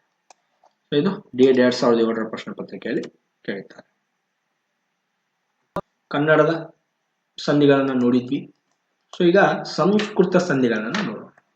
ಸೊ ಸಂಸ್ಕೃತದಲ್ಲಿ ಕೂಡ ಸ್ವರ ಸಂಧಿಗಳು ಅಂತ ಇವೆ, ವ್ಯಂಜನ ಸಂಧಿಗಳು ಅಂತ. ಅದರಲ್ಲಿ 1ನೇ ವಿಭಾಗವಾಗಿ ಸವರ್ಣ ದೀರ್ಘ ಸಂಧಿಯನ್ನ ನೋಡೋಣ. ಸೊ ಸುವರ್ಣ ಸ್ವರಗಳು ಒಂದರ ಮುಂದೊಂದು ಬಂದು ಅದೇ ದೀರ್ಘ ಸ್ವರವು ಆದೇಶವಾಗಿ ಬಂದರೆ ಅದನ್ನು ನಾವು ಸವರ್ಣ ದೀರ್ಘ ಸಂಧಿ ಅಂತ ಕರೀತಾರೆ. ಸೊ ಇಲ್ಲಿ ಸವರ್ಣ ಸ್ವರಗಳು ಯಾವುವು ಅಂತ ನೋಡೋಣ. ಅ ಇದೆ, ಇ ಇದೆ, ಮತ್ತೆ ಉ. ಸೊ ಇವು 6 ಏನಿದಾವೆ ಇವು ಸವರ್ಣ ಸ್ವರಗಳಾಗ್ತವೆ. ಸೊ ಇವು ಒಂದರ ಮುಂದೊಂದು ಬಂದು ಅದೇ ದೀರ್ಘ ಸ್ವರವು ಆದೇಶವಾಗಿ ಬಂದರೆ, ಸೊ ಇಲ್ಲಿ ಏನಾಗಿದೆ, ಇದ್ರ ಒಂದರ ಮೇಲೆ ಒಂದು ಬಂದು ಇದೇ ಒಂದ್ ವೇಳೆ ಏನಾದರೂ ನಾವು ದೀರ್ಘ ಸ್ವರವಾಗಿ ಮಾರ್ಪಾಟ ಆದರೆ ಇದು. ಸೊ ಇವನ್ನ ನಾವೇನಂತೇವೆ, ಸವರ್ಣ ದೀರ್ಘ ಸಂಧಿ ಅಂತ ಕರಿತೇವೆ. ಸೊ ಸವರ್ಣ ಸ್ವರಗಳೆಲ್ಲ ಸಂಸ್ಕೃತದಲ್ಲಿ ರೂರು 2 ಕನ್ನಡದಲ್ಲಿ ಬಳಕೆಯಲ್ಲಿಲ್ಲ. ಈಗ ಸಂಸ್ಕೃತದ ಸವರ್ಣ ಸ್ವರ ಎ ಓ ಸಂಸ್ಕೃತದ ಸವರ್ಣ ಸ್ವರಗಳಲ್ಲ. ಸೊ ಇವು ಸಂಸ್ಕೃತದಲ್ಲಿ ಸವರ್ಣ ಸ್ವರಗಳಾಗಿ ನಾವು ತೆಗೆದುಕೊಳ್ಳೋದಿಲ್ಲ. ಏಕೆಂದ್ರೆ ಎ ಓ ಸ್ವರಗಳು ಸಂಸ್ಕೃತದಲ್ಲಿ ಇಲ್ಲ ಅಂತ. ಸೊ ಅವು ದೇಶೀಯ ಕನ್ನಡ ವರ್ಣಗಳು. ಎ ಓ ಏನಿದೆ, ಸೊ ಇವೆರಡು ಕೂಡ ದೇಶೀಯ ಕನ್ನಡ ವರ್ಣಗಳಾಗಿರೋದ್ರಿಂದ ಈ ಸವರ್ಣ ದೀರ್ಘ ಸಂಧಿಯಲ್ಲಿ ಇವು ಪಾತ್ರ ವಹಿಸಲ್ಲ. ಸೊ ಈಗ ಸವರ್ಣ ದೀರ್ಘ ಸಂಧಿಗೆ ಉದಾಹರಣೆಯನ್ನ ತಗೋಣ. ಸೊ ಇಲ್ಲಿ ಸುರ ಅಂತ ಇದೆ. ಸೊ ಇಲ್ಲಿ ನೋಡಿ, ಸುರ ಪ್ಲಸ್ ಅಸುರ ಅಂತ ಇದೆ. ಸೊ ಇಲ್ಲಿ ಅ ಪ್ಲಸ್ ಅಗೆ ಆ ಆಗಿದೆ, ಅ ಪ್ಲಸ್ ಅ ಇದೆ. ಸೊ ಇಲ್ಲಿ ಆ ಆಗಿ ಮಾರ್ಪಾಟಾಗಿದೆ. ಸೊ ಇದು ಅ ಪ್ಲಸ್ ಆಗಿರೋದ್ರಿಂದ ಆ ಆಗಿ ಮಾರ್ಪಾಟಾಗಿರೋದ್ರಿಂದ ಮಹಾತ್ಮ, ಮಹಾ ಪ್ಲಸ್ ಆತ್ಮ ಅಂತ ಇದೆ. ಸೊ ಇಲ್ಲಿ ಕೂಡ ಆ ಪ್ಲಸ್ ಆನ ತಗೊಂಡು ಅದು ದೀರ್ಘ ಸ್ವರವಾಗಿ ಮಾರ್ಪಾಟಾಗಿದೆ, ಮಹಾತ್ಮ. ಆ ಪ್ಲಸ್ ಆ. ಗಿರೀಶ, ಗಿರಿ ಪ್ಲಸ್ ಈಶ. ಸೊ ಇಲ್ಲಿ ಈ ಮತ್ತೆ ಈ ನಲ್ಲಿ ದೊಡ್ಡ ಇ ಆಗಿ ದೀರ್ಘ ಸ್ವರವಾಗಿದೆ. ಸೊ ಇದು ಗಿರೀಶ ಅಂತ. ಈ ಪ್ಲಸ್ ಈ ದೊಡ್ಡ ಇ. ವಧುಪೇತ, ವಧು ಪ್ಲಸ್ ಉಪೇತ ಅಂತ ಇದೆ. ಇಲ್ಲಿ ವಧುಪೇತ ಆಗುತ್ತೆ. ಉ ಪ್ಲಸ್ ಉ ಇದು ಸೇರಿ ದೊಡ್ಡ ಉ ಆಗಿದೆ. ಸೊ ಇವೆಲ್ಲವೂ ಇದಕ್ಕೆ ಉದಾಹರಣೆ ಆಗಿದೆ, ಇದಕ್ಕೆ ಸವರ್ಣ ದೀರ್ಘ ಸಂಧಿ. ಸೊ ಇಲ್ಲಿ ನಾವು ಮೇನ್ ನೋಡ್ಬೇಕಾಗಿರೋದೇನು ಅಂದ್ರೆ ಸವರ್ಣ ಸ್ವರಗಳಾದ ಅ ಆ ಮತ್ತೆ ಇ ಮತ್ತೆ ಉ. ಸೊ ಈ 6 ಬಂದು ಒಂದರ ಮುಂದೆ ಒಂದು ಬಂದು ಅದೇ ಸವರ್ಣದ ದೀರ್ಘ ಸ್ವರಗಳಾಗಿ ಮಾರ್ಪಾಟ ಆದರೆ ಅದನ್ನ ನಾವು ಸವರ್ಣ ದೀರ್ಘ ಸಂಧಿ ಅಂತ ಕರಿತೇವೆ. ಈಗ ಪ್ರಶ್ನೋತ್ತರಗಳಲ್ಲಿ ಉದಾಹರಣೆಯೊಂದಿಗೆ ಚರ್ಚೆ ಮಾಡೋಣ. ಒಂದೇ ಪ್ರಶ್ನೆ, ಭೂಮೀಶ್ವರ, ಇದು ಸುವರ್ಣ ದೀರ್ಘ ಸಂಧಿ. ಸೊ ಇಲ್ಲಿ ನಾವು ನೋಡಿ ಭೂಮಿ ಮತ್ತೆ ಈಶ್ವರ ಅಂತ ಮಾಡಿದ್ದೇವೆ. ಸೊ ಇಲ್ಲಿ ಈಗೆ ಪ್ಲಸ್ ಇ ಆಗಿ ದೊಡ್ಡ ಇ ಆಗಿದೆ, ಭೂಮೀಶ್ವರ ಅಂತ. ಸೊ ಇದು ಸವರ್ಣ ದೀರ್ಘ ಸಂಧಿ ಆಗಿದೆ. ಇದು FD 1998 ಪ್ರಶ್ನೆ ಪತ್ರಿಕೆಯಲ್ಲಿ ಕೂಡ ಕೇಳಿದೆ. ಹಣದಾಸೆಗೆ ಎಂಬುದು ಸುವರ್ಣ ದೀರ್ಘ ಸಂಧಿ ಆಗುತ್ತೆ. ಯಾವ ರೀತಿ? ಹಣ ದ ಪ್ಲಸ್ ಆಸೆಗೆ. ಸೊ ಇಲ್ಲಿ ಅ ಪ್ಲಸ್ ಆಕಾರ ಆಗಿದೆ, ಇವೆರಡೂ ಸೇರ್ಬಿಟ್ಟು ಆಕಾರ ಆಗಿದೆ, ಹಣ ದಾಸೆಗೆ ಅಂತ. ಸೊ ಇದು ಕೂಡ FD 2019 ಪ್ರಶ್ನೆ ಪತ್ರಿಕೆಯಲ್ಲಿ ಕೇಳಿದ್ದಾರೆ. ಮುನಿ ಪ್ಲಸ್ ಇಂದ್ರ. ಸೊ ಇಲ್ಲಿ ನೋಡಿ, ಇಲ್ಲಿ ಇ ಇದೆ ಪ್ಲಸ್ ಇ ಇದೆ, ಇಲ್ಲಿ ಅದೇ ದೀರ್ಘ ಸ್ವರವಾಗಿ ಮಾರ್ಪಾಟಾಗಿದೆ. ಇದನ್ನ KPSC ಅವರು ಗ್ರೂಪ್ ಸಿ 2016 ಪ್ರಶ್ನೆ ಪತ್ರಿಕೆಯಲ್ಲಿ ಕೇಳ್ತಾರೆ. ಮಹಾತ್ಮ, ಈ ಉದಾಹರಣೆ ನಾವು ಆಗಲೇ ನೋಡಿದ್ದೇವೆ. ಇದು FD 2023 ಪ್ರಶ್ನೆ ಪತ್ರಿಕೆಯಲ್ಲಿ ಕೇಳ್ತಾರೆ. ರಾಂಗ್. 5ನೇ ಪ್ರಶ್ನೆ, ದೇವಾಲಯ. ದೇವ ಪ್ಲಸ್ ಆಲಯ ಅಂತ ಆಗುತ್ತೆ. ಸೊ ಇಲ್ಲಿ ಅ ಪ್ಲಸ್ ಆ, ಸೊ ಇವೆರಡೂ ಸೇರಿ ಆ ಆಗುತ್ತೆ, ದೇವಾಲಯ ಅಂತ ಆಗಿದೆ. ಸೊ ಇದು ಕೂಡ ಸುವರ್ಣದರ್ಘ ಸಂಧಿ. ಇದನ್ನ SD 2023 ಪ್ರಶ್ನೆ ಪತ್ರಿಕೆಯಲ್ಲಿ ಕೇಳಿದೆ. ಸಂಧಿಯಲ್ಲಿರ್ತಕ್ಕಂಥ ಎರಡನೇ ಭಾಗ ಗುಣ ಸಂಧಿಯನ್ನ ನೋಡೋಣ. ಸೊ ಇದರಲ್ಲಿ ಇವು ಸಂಸ್ಕೃತದ ಸ್ವರ ಸಂಧಿಗಳು. ಪೂರ್ವ ಪದದ ಅಂತ್ಯದಲ್ಲಿರುವ ಅ ಆಕಾರಗಳಿಗೆ ಈ ಈಕಾರಗಳು ಎದುರಾದರೆ ಅವೆರಡರ ಸ್ಥಾನದಲ್ಲಿ ಏಕಾರವು, ಉಕಾರಗಳು ಎದುರಾದರೆ ಅವೆರಡರ ಸ್ಥಾನದಲ್ಲಿ ಓಕಾರವು, ರಕಾರ ಎದುರಾದರೆ ಅವೆರಡರ ಸ್ಥಾನದಲ್ಲಿ ರಕಾರವು ಆದೇಶವಾಗಿ ಬಂದರೆ ಅದನ್ನ ಗುಣಸಂಧಿ ಎನ್ನುವುದು. ಸೊ ಇಲ್ಲಿ ಉದಾಹರಣೆಯಾಗಿ ಒಂದೊಂದೇ ನಾವು ತಗೊಂಡಿದ್ದೇವೆ. ಸೊ ಇಲ್ಲಿ ನೋಡಿ, ಅ ಆ ಕಾರಗಳಿಗೆ ಈ ಕಾರಗಳು. ಸೊ ಇಲ್ಲಿ ನೋಡಿ, ಅ ಆಕಾರಗಳಿಗೆ ಪ್ಲಸ್ ಈ ಕಾರಗಳು ಎದುರಾದರೆ ಅದೇನಾಗುತ್ತೆ, ಎ ಆಗುತ್ತೆ. ಸೊ ಇದು ಒಂದನೇ ನಿಯಮ. ಸೊ ಈ ಒಂದನೇ ನಿಯಮದಲ್ಲಿ ಉದಾಹರಣೆಯನ್ನು ಕೂಡ ಕೊಟ್ಟಿದ್ದಾರೆ. ದೇವ ಪ್ಲಸ್ ಇಂದ್ರ. ಸೊ ಇಲ್ಲಿ ನೋಡಿ, ಅಕಾರಕ್ಕೆ ಪ್ಲಸ್ ಈ ಕಾರ ಎದುರಾಗಿದೆ. ಸೊ ಇವೆರಡೂ ಸೇರಿ ಏನಾಗುತ್ತೆ, ಎ ಕಾರವಾಗಿ ಬದಲಾಗಿದೆ. ಇಲ್ಲಿ ದೇವೇಂದ್ರ ಎನ್ನುವುದು ಸಮಸ್ತ ಪದವಾಗಿ ಬದಲಾಗ್ತದೆ. ಸೊ ಆದ್ರಿಂದ ಇದನ್ನ ನಾವು ಗುಣಸಂಧಿ ಅಂತ ಕರೀಬಹುದು. ಜ್ಞಾನೇಶ್ವರ ಅಂತ ಇದೆ. ಸೊ ಇಲ್ಲಿ ಜ್ಞಾನ ಇಲ್ಲಿ ಇದೆ plus Ishwara. So a plus ಇಗೆ ಏಕಾರ ಎದುರಾಗಿದೆ. ಸೊ ಇಲ್ಲಿ ನಾವು ಒಂದನೇ ನಿಯಮ ಏನಂದ್ರೆ, ಅ ಆಕಾರಗಳಿಗೆ ಈ ಕಾರಗಳು ಎದುರಾಗಿ ಏಕಾರವು ಸಮಸ್ತ ಪದದಲ್ಲಿ ಬಂದರೆ ಅದನ್ನು ನಾವು ಗುಣಸಂಧಿ ಅಂತಾರೆ. ಸೊ ಇಲ್ಲಿ ನೋಡಿ, ಮೂರನೇ ಉದಾಹರಣೆ ಮಹೇಶ ಅಂತ ಇದೆ. ಸೊ ಇಲ್ಲಿ ಆ ಬಂದಿದೆ ಪ್ಲಸ್ ಇ ಬಂದಿದೆ. ಸೊ ಆ ಇ, ಸೊ ಇಲ್ಲಿ ಏಕಾರವಾಗಿ ಬದಲಾಗ್ತದೆ. ಸೊ ಇದು ಮಹೇಶ, ಇದು ಕೂಡ ಗುಣಸಂಧಿ ಆಗ್ತದೆ. ಮತ್ತೆ ಅ ಆಕಾರಗಳಿಗೆ ಪ್ಲಸ್ ಉಕಾರಗಳು ಬಂದು, ಸೊ ಇಲ್ಲಿ ಈ ಕಾರಗಳಿದ್ದು ಈಗ ಉಕಾರಗಳನ್ನ ತೆಗೆದುಕೊಳ್ಳೋಣ. ಸೊ ಅದು ಈ ಕಾರಗಳು ಬಂದ್ರೆ ಎ ಆಗಿ, ಉಕಾರಗಳು ಬಂದ್ರೆ ಓ ಆಗಿ ಬದಲಾಗುತ್ತೆ. ಸೊ ಇಲ್ಲಿ ಎಕ್ಸಾಂಪಲ್ ಆಗಿ ನಾವು ಸೂರ್ಯೋದಯವನ್ನ ತೆಗೆದುಕೊಳ್ಬಹುದು. ಈಗ ನೋಡಿ, ಸೂರ್ಯ ಪ್ಲಸ್ ಉದಯ, ಸೂರ್ಯ ಪ್ಲಸ್ ಉದಯ. ಸೊ ಇಲ್ಲಿ ಅಕಾರವು ಪ್ಲಸ್ ಉಕಾರವು ಅ ಪ್ಲಸ್ ಉಕಾರದಲ್ಲಿ ಓ ಆಗಿ ಬದಲಾಗಿರೋದು, ಅಂದ್ರೆ ಸೂರ್ಯೋದಯ ಅಂತ ಬದಲಾಗಿದೆ. ಚಂದ್ರೋದಯ ಅಂತ ಕೂಡ ನಾವು ಎಕ್ಸಾಂಪಲ್ ಆಗಿ ತಗೋಬಹುದು. ಚಂದ್ರೋದಯ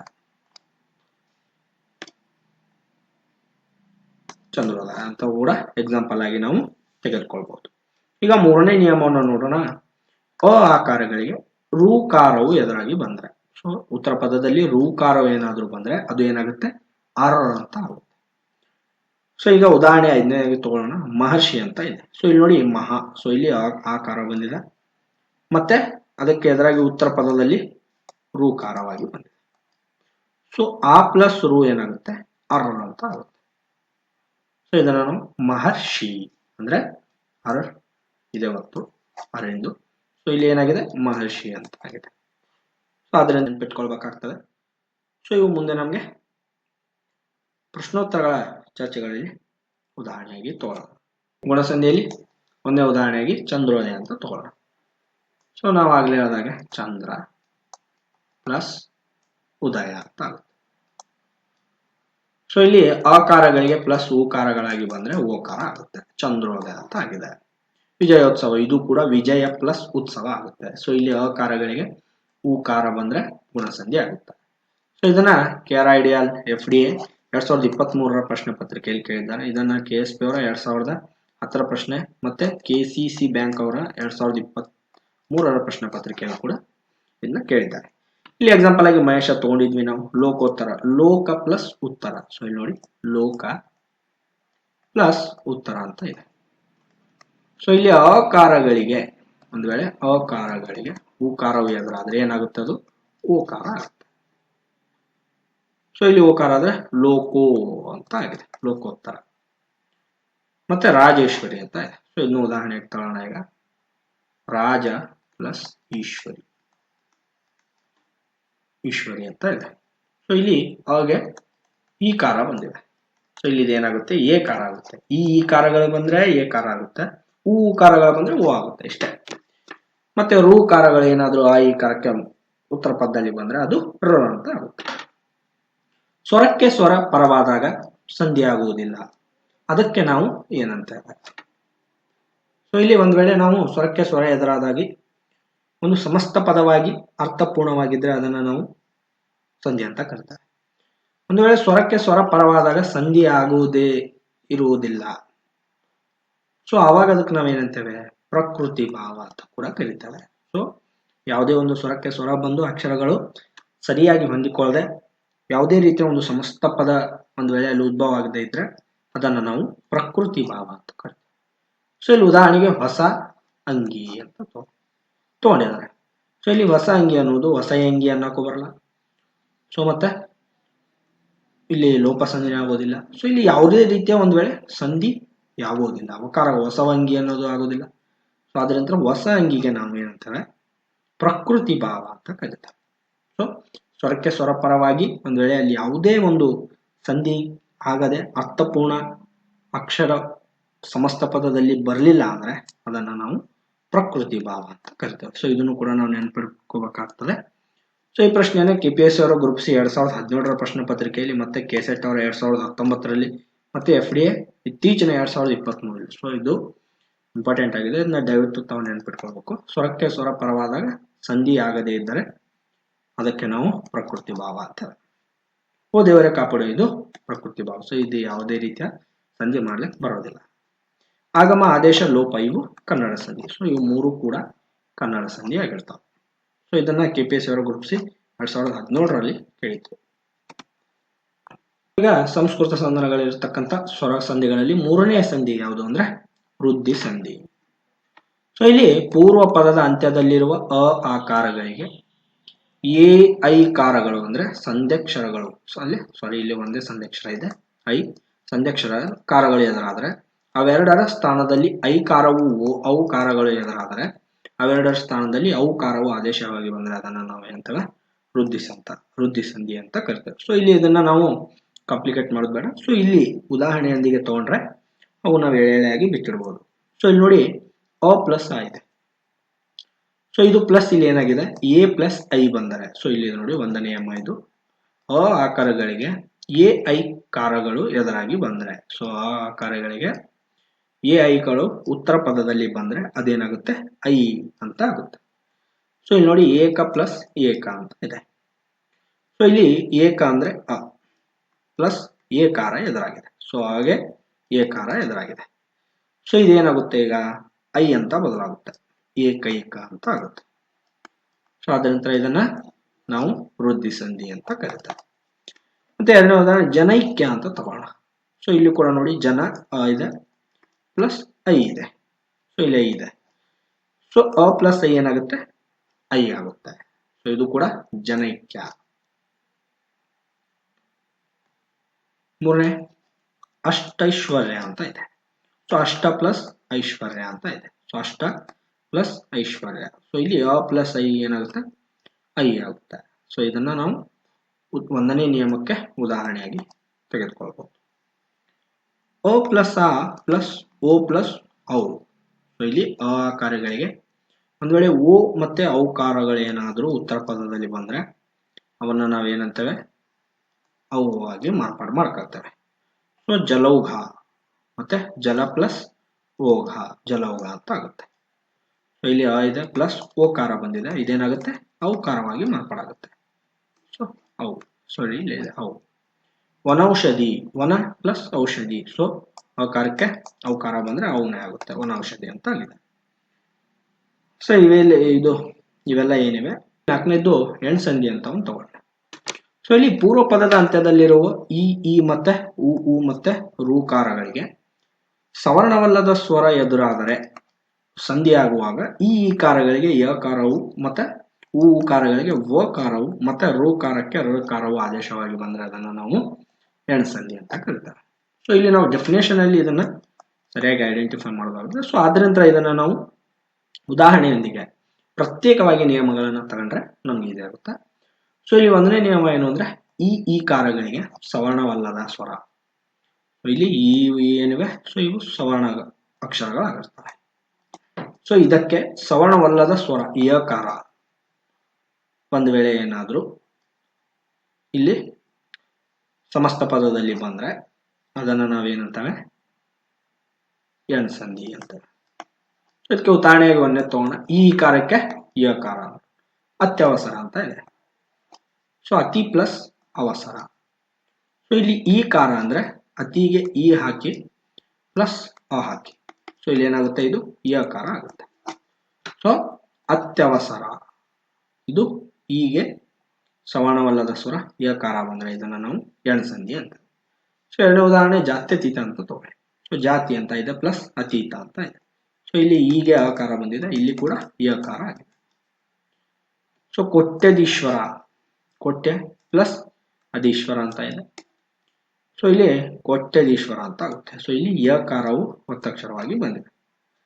ಕೊಟ್ಯ ಅನುಕೊಟ್ಟಿ, ಸೊ ಇದು ಕೂಡ ಯಕಾರ ಒತ್ತಕ್ಷರವಾಗಿ ಬಂದಿದೆ. ಸೊ ಅದನ್ನ ನಾವು ಎಣಸಂಧಿ ಅಂತ ಕರಿತೀವಿ. ಕಾರಕ್ಕೆ ಕಾರವು ಬಂದ್ರೆ, ಸೊ ಇಲ್ಲಿ ಕಾರಕ್ಕೆ ಸುವರ್ಣವಲ್ಲದ ಕಾರ ಒಂದು ವೇಳೆ ಏನಾದ್ರೂ ಬಂದ್ರೆ ಅದನ್ನ ನಾವೆಂತೇವೆ ಸವರ್ಣವಲ್ಲದ ಸ್ವರ ಅಂತ ಕರಿತೇವೆ. ಸೊ ಇಲ್ಲಿ ಎರಡನೇ ನಿಯಮ ಏನು ಅಂದ್ರೆ ಸವರ್ಣ ಅಕ್ಷರವಾದ ಊಗೆ ಉತ್ತರ ಪದದಲ್ಲಿ ಸವರ್ಣವಲ್ಲದ ಸ್ವರ ಏನಾದ್ರೂ ಬಂದ್ರೆ ಸೊ ಅದನ್ನ ನಾವೇನಂತೇವೆ ಎಣ್ಸಂಧಿ ಅಂತ ಕೂಡ ಕರಿತೇವೆ. ಸೊ ಇಲ್ಲಿ ಮನ್ವಂತರವನ್ನ ಉದಾಹರಣೆಯಾಗಿ ತಗೊಂಡಿದ್ದೇವೆ ಇಲ್ಲಿ.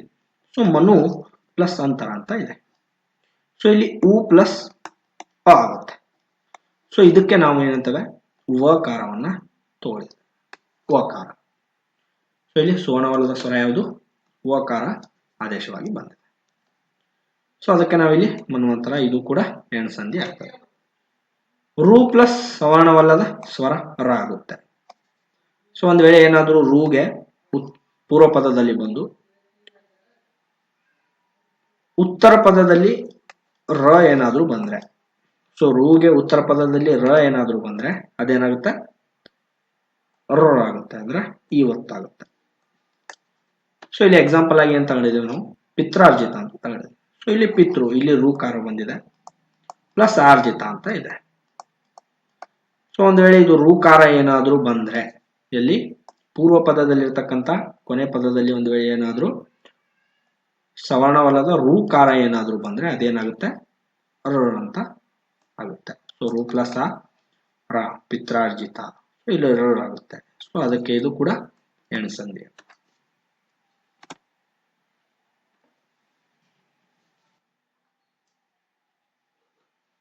ಸೊ ಅದರಲ್ಲಿ ಒಂದನೇದು ಜಷ್ಠ ಸಂಧಿ. ಸೊ ಪೂರ್ವ ಪದದ ಅಂತ್ಯದಲ್ಲಿರುವ ಕ ಚ ಟ ತ ಪಗಳಿಗೆ ಅನುನಾಸಿಕ ಅಕ್ಷರಗಳು ಹೊರತುಪಡಿಸಿ ಉಳಿದ ಯಾವುದೇ ಅಕ್ಷರ ಎದುರಾದರೆ ಸಂಧಿಯಾಗುವಾಗ ಗ ಜ ಡ ದ ಬಗಳು ಆದೇಶವಾಗಿ ಬಂದ್ರೆ ಅದನ್ನ ನಾವು ಜಷ್ಠ ಸಂಧಿ ಅಂತ ಕರಿತೇವೆ. ಇಲ್ಲಿ ಅನುನಾಸಿಕ ಅಕ್ಷರಗಳು ಅಂದ್ರೆ ಪಂಚಮಾಕ್ಷರಗಳು. ಇವನ್ನ ನಾವು ನ್ಯ, ಣ, ಮತ್ತೆ ಇನ್ನೊಂದು ನ್ಯ, ನ, ಮ. ಸೊ ಇವು 5 ಪಂಚಮಾಕ್ಷರಗಳು ಆಗಿದ್ದಾವೆ. ಸೊ ಇದನ್ನ ನಾನು ಓದಿ ವಿಡಿಯೋದಲ್ಲಿ ಪಂಚಮಾಕ್ಷರಗಳೆಂದ್ರೇನು, ಸ್ವರಗಳಂದ್ರೇನು, ಯೋಗವಾಹಕಗಳಂದ್ರೇನು, ಮತ್ತೆ ಸಂಯುಕ್ತಾಕ್ಷರ, ಗುಣಿತಾಕ್ಷರ, ವರ್ಣಮಾಲೆಯ ಸಂಪೂರ್ಣ ವಿಡಿಯೋವನ್ನು ಮಾಡಿದ್ದೇನೆ. ಒಂದು ವೇಳೆ ನೋಡಿಲ್ಲ ಅಂದ್ರೆ ನೀವು ನೋಡ್ಬೋದು. ಈಗ ಜಷ್ಠ ಸಂಧಿಗೆ ಉದಾಹರಣೆಯಾಗಿ ತಗೋಣ. ಸೊ ಒಂದನೇದು ವಾಗ್ದೇವಿಯನ್ನು. ಸೊ ಇಲ್ಲಿ ನೋಡಿ ಕ ಚ ಟ ತ ಪಗಳಿಗೆ ಅನುನಾಸಿಕ ಅಕ್ಷರಗಳು ಹೊರತುಪಡಿಸಿ ಉಳಿದ ಯಾವುದೇ ಅಕ್ಷರ ಎದುರಾದರೆ, ಸೊ ಸಂಧಿಯಾಗುವಾಗ ಗ ಜ ಡ ದ ಬಗಳು, ಸೊ ಅನುನಾಸಿಕ ಅಕ್ಷರಗಳನ್ನ ಹೊರತುಪಡಿಸಿ. ಸೊ ಇಲ್ಲಿ ವಾಕ್ ಪ್ಲಸ್ ದೇವಿ ಅಂತ ಇದೆ. ಸೊ ಇಲ್ಲಿ ಕಗೆ ಗ ಆದೇಶವಾಗಿ ಬಂದಿದೆ. ಸೊ ಇಲ್ಲಿ ನೋಡಿ ವಾಕ್ ಪ್ಲಸ್ ದೇವಿ ಅಂತ ಇದೆ. ಸೊ ಇದಕ್ಕೆ ನಾವು ವಾಗ್ದೇವಿ ಅಂತ ಕರಿತೇವೆ. ಸೊ ಇಲ್ಲಿ ವಾಕ್, ಇಲ್ಲಿ ಕ ಕಾರ ಇದೆ, ಮತ್ತೆ ಇಲ್ಲಿ ದ ಕಾರ ಇದೆ. ಆದ್ರೂ ನಾವಿಲ್ಲಿ ಏನ್ ಮಾಡಿದ್ದೇವೆ ಗ ಕಾರವನ್ನ ಆದೇಶವಾಗಿ ತೆಗೆದುಕೊಳ್ಳಲಾಗಿದೆ ಕಕ್ಕೆ. ಸೊ ಸೊ ಆದ್ರಿಂದ ಇದೇನಾಗ್ತದೆ ಜಷ್ಟ್ವ ಸಂಧಿ. ಏನಾಗುತ್ತೆ ಇದು ಜಷ್ಟ್ವ ಸಂಧಿ. ಸೊ ಅದೇ ನೀವು ಇಲ್ಲಿ ಒಂದು ಕನ್ಫ್ಯೂಷನ್ ಆಗುತ್ತೆ ಏನಂದ್ರೆ ಇದೇ ಒಂದ್ ವೇಳೆ ನಾವು ಆದೇಶ ಸಂಧಿಯಲ್ಲಿ ನೋಡ್ತೀವಲ್ಲ ಅಂದ್ರೆ ಸೊ ಅಲ್ಲಿ ಏನಾಗುತ್ತೆ ಡೈರೆಕ್ಟ್ ಇವೆ ಉತ್ತರ ಪದ ಮತ್ತೆ ಪೂರ್ವ ಪದದಲ್ಲಿ ಕಜಡಬಗಳಿಗೆ ಕಚತಪಗಳಿಗೆ ಗಜಡಬಗಳು ಏನು ಆದೇಶವಾಗಿ ಡೈರೆಕ್ಟ್ ಆಗಿ ಬರ್ತವೆ. ಸೊ ಎಕ್ಸಾಂಪಲ್ ಆಗಿ ಏನು ತಗೋಣ ಅಂದ್ರೆ ನಾವು ಮಳೆಗಾಲ ಅಂತ ಇದೆ. ಸೊ ಇಲ್ಲಿ ಮಳೆ ಪ್ಲಸ್ ಕಾಲ. ಸೊ ಇಲ್ಲಿ ಡೈರೆಕ್ಟ್ ಆಗಿ ಕಾಗೆ ನಾವು ಗಕಾರವನ್ನ ಆದೇಶವಾಗಿ ತಗೋತೇವೆ. ಬಟ್ ಇಲ್ಲಿ ಆ ತರ ಇಲ್ಲ. ಇಲ್ಲಿ ಅನುನಾಸಿಕ ಅಕ್ಷರಗಳು ಹೊರತುಪಡಿಸಿ ಯಾವುದೇ ಅಕ್ಷರ ಎದುರಾದ್ರೆ ಇಲ್ಲಿ ಯಾವುದೇ ಅಕ್ಷರ ಎದುರಾಗಿದೆ ಅಂದ್ರೆ ನೋಡಿ ಇಲ್ಲಿ ದ ಇದೆ ಉತ್ತರ ಪದದಲ್ಲಿ ಹೇಳ್ತಾ ಇರೋದು ನಾವು. ಸೊ ಅದರಿಂದ ಇದನ್ನ ನಾವು ಕಗೆ ಗ ಬಂದಿದೆ ಯಾಕಂದ್ರೆ ಪೂರ್ವ ಪದದಲ್ಲಿ ಕ ಇದೆ. ಮತ್ತೆ ದಿಕ್ ಪ್ಲಸ್ ಅಂತ. ಸೊ ಪೂರ್ವ ಪದದಲ್ಲಿ ಕ ಕರ ಇದೆ ಮತ್ತೆ ಇಲ್ಲಿ ಅ ಇದೆ. ಸೊ ಇಲ್ಲಿ ಕವು ಏನಾಗಿದೆ ಗ ಆಗಿ ದಿಗಂತ ಅಂತ ಬದಲಾಗಿದೆ. ಸೊ ಇದನ್ನು ಕೂಡ ನಾವು ಜಷ್ಟ್ವ ಸಂಧಿ ಅಂತ ಕರೀಬಹುದು. ಮತ್ತೆ ಅಜಂತ ಅಂತ ಇದೆ ಅಚ್ ಪ್ಲಸ್ ಅಂತ. ಸೊ ಇಲ್ಲಿ ಚಕಾರಗಳಿಗೆ ಜ ಅಂತ ಬಂದಿದೆ.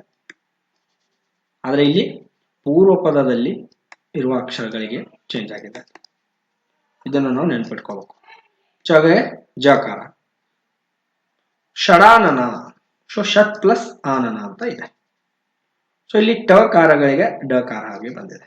ಸೊ ಷಡಾನನ ಟ ಮತ್ತೆ ಡ ಆಗಿದೆ. ಚಿದಾನಂದ ಅಂತ ಇದೆ ಚಿತ್ ಪ್ಲಸ್ ಆನಂದ. ಸೊ ಇಲ್ಲಿ ತಕಾರಕ್ಕೆ ದಕಾರ ಆದೇಶ ಬಂದಿದೆ. ಮತ್ತೆ ಅಬ್ಧಿ ಅಪ್ ಪ್ಲಸ್ ದಿ ಇಲ್ಲಿ ಪೋಗೆ ಬಕಾರ ಆಗಿ ಬಂದಿದೆ. ಸೊ ಇಲ್ಲಿ ನಾವಲ್ಲಿ ಏನ್ ನೋಡ್ತೇವೆ ಪ್ರತ್ಯೇಕವಾಗಿ ಆದೇಶ ಸಂಧಿಯಲ್ಲಿ ಉತ್ತರ ಪದದಲ್ಲಿ ಅಥವಾ ಪೂರ್ವ ಯಾವುದೇ ಒಂದು ವೇಳೆ ಕ ಚ ಡಬಗಳಿಗೆ ಗ ಜ ಡ ಬ ಆದೇಶವಾಗಿ ಬಂದ್ರೆ ಆದೇಶ ಸಂಧಿ ಅಂತೇವೆ. ಬಟ್ ಇಲ್ಲಿ ಜಷ್ಟ್ವ ಸಂಧಿಯಲ್ಲಿ ಏನಿದೆ ಅನುನಾಸಿಕ ಅಕ್ಷರಗಳು ಬಿಟ್ಟು ಯಾವುದೇ ಅಕ್ಷರಗಳು ಒಂದು ವೇಳೆ ಎದುರಾದ್ರೆ ಉತ್ತರ ಪದದಲ್ಲಿ ಪೂರ್ವ ಪದದಲ್ಲಿರ್ತಕ್ಕಂಥ ಕೊನೆಯ ಅಕ್ಷರವನ್ನ ನಾವು ಐಡೆಂಟಿಫೈ ಮಾಡಿ ಅದಕ್ಕೆ ಯಾವ ರೀತಿ ಆದೇಶವಾಗಿ ಬರ್ತವೆ ಈ ಗ ಜ ಡ ದವಗಳಲ್ಲಿ ಅನ್ನ ಸೇರಿಸಿ ಆದೇಶವಾಗಿ ಬಂದ್ರೆ ಅದನ್ನು ನಾವು ಜಷ್ಟ್ವ ಸಂಧಿ ಅಂತೇವೆ. ಸೊ ಇವನ್ನ ನಾವು ಪ್ರಶ್ನೋತ್ತರಗಳ ಮುಖಾಂತರ ನೋಡೋಕ್ಕಾಗಿಲ್ಲ ಯಾಕಂದ್ರೆ ಬಹಳ ಕಡಿಮೆ ಪ್ರಶ್ನೆಗಳು ಇದ್ರ ಮೇಲೆ ಬಂದಿದ್ದಾವೆ. ಸೊ ಆದ್ದರಿಂದ ನಾನು ಯಾವುದೇ ಸೊ ಇಲ್ಲಿ ಬಂದ್ರು ಒಂದ್ ವೇಳೆ ಇಲ್ಲಿ ಏನು ಉದಾಹರಣೆ ಇದಾವೆ ಸೊ ಇದರಲ್ಲೇ ಬಂದಿದ್ದಾವೆ. ಸೊ ಆದ್ದರಿಂದ ನಾನು ಪ್ರತ್ಯೇಕವಾಗಿ ಪ್ರಶ್ನೋತ್ತರಗಳನ್ನ ಚರ್ಚಿಸಿಲ್ಲ. ಶುತ್ವ ಸಂಧಿ ಅಂತ ಇದೆ. ಸೊ ಇಲ್ಲಿ ಪೂರ್ವ ಪದದ ಅಂತ್ಯದಲ್ಲಿರುವ ಸಕಾರ ಇಲ್ಲವೇ ತ ವರ್ಗಾಕ್ಷರಗಳಿಗೆ ಶಕಾರವೇ ಇಲ್ಲ ಚ ವರ್ಗಾಕ್ಷರಗಳು ಎದುರಾದರೆ ಸಂಧಿಯಾಗುವಾಗ ಸಕಾರಕ್ಕೆ ಶಕಾರವು ತ ವರ್ಗಾಕ್ಷರಗಳಿಗೆ ಚ ವರ್ಗಾಕ್ಷರಗಳು ಆದೇಶವಾಗಿ ಬಂದರೆ ಅದನ್ನು ನಾವು ಶುತ್ವ ಸಂಧಿ ಅಂತ ಕರಿತೇವೆ. ಸೊ ಇಲ್ಲಿ ನೋಡಿ ಸಕಾರ ಇಲ್ಲವೇ ತ ವರ್ಗಾಕ್ಷರಗಳಿಗೆ ಸೊ ಪೂರ್ವ ಪದದ ಅಂತ್ಯದಲ್ಲಿ. ಸೊ ಇಲ್ಲಿ ನೋಡಿ ಪೂರ್ವ ಪದದ ಅಂತ್ಯದಲ್ಲಿ ಇದೆ ಪೂರ್ವ ಪದ. ಸೊ ಇಲ್ಲಿ ಸ್ಕಾರ ಇದೆ ಸ ಅಂತ ಇದೆ. ಸಕಾರವೇ ಇಲ್ಲ ತಕಾರ ಎರಡು ಇದಾವೆ ಪೂರ್ವ ಪದದಲ್ಲಿ. ವರ್ಗಾಕ್ಷರಗಳಿಗೆ ಇಷ್ಕಾರವೇ ಶಕಾರವೇ ಇಲ್ಲ ಚ ವರ್ಗಾಕ್ಷರಗಳು. ಚ ಅಂದ್ರೆ ಚ ಛ ಜ ಮತ್ತೆ ಜ ಮತ್ತೆ ನೆ ಚ ಚ ಝ ಝ ನೆ ಅಂತ ಇದೆ. ಸೊ ಈ ವರ್ಗಾಕ್ಷರಗಳು ಆದೇಶವಾಗಿ ಬಂದ್ರೆ ಅದನ್ನ ನಾವು ಶುತ್ವ ಸಂಧಿ ಅಂತೇವೆ. ಸೊ ಇಲ್ಲಿ ಪಯಶಯನ ಅಂತ ಇದೆ. ಸೊ ಇಲ್ಲಿ ಪಯಸ್ ಪ್ಲಸ್ ಶಯನ ಅಂತ ಇದೆ. ಸೊ ಇಲ್ಲಿ ಸಕಾರಕ್ಕೆ ಶಕಾರವು ಬಂದಿದೆ. ಸೊ ಆದ್ದರಿಂದ ಇದನ್ನ ಪಯಶ್ ಶಯನ ಅಂತ ಕರೀತಾರೆ. ಎರಡನೇ ಉದಾಹರಣೆ ಶರಶ್ಚಂದ್ರ. ಸೊ ಶರತ್ ಪ್ಲಸ್ ಚಂದ್ರ ಅಂತ ಇದೆ.